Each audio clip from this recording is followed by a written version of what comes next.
everyone, in front of me I've got REALME C31 and let me share with you how to check total screen time on this device.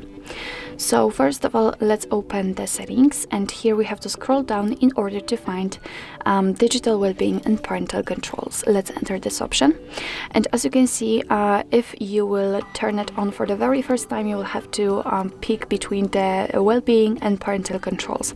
So simply tap on the well-being and you will be immediately transferred to this graph, which will show us for how long we've been using this device today.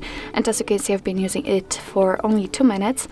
So we've got 2 different ways to check some further details. So first of all, we can tap right in the middle of the graph, and as you can see, we will be transferred to the dashboard, which will show us the graph again, the weekly graphs.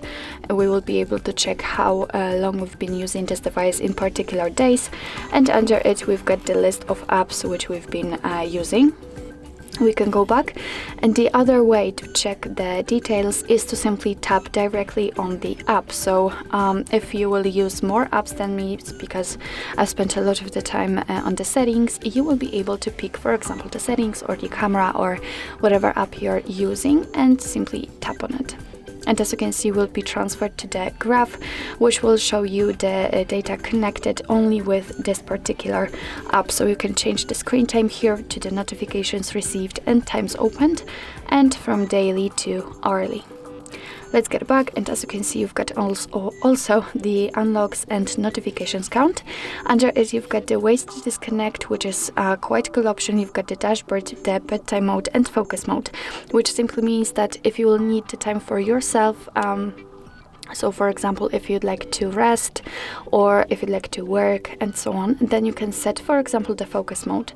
So you will be able to pick distracting apps from which you are receiving the most notifications. Simply mark them and set a schedule. So for example, set it on particular days and particular hours. And then your device will simply limit and hide the notifications from selected apps. So that's quite a cool option. And under it, you've got also reduce interruptions, so you can manage notifications or enter the not disturb mode. So actually, this is it. This is how to check total screen time in your REALME C31. Thank you so much for watching. I hope that this video was helpful, and if it was, please hit the subscribe button and leave the thumbs up.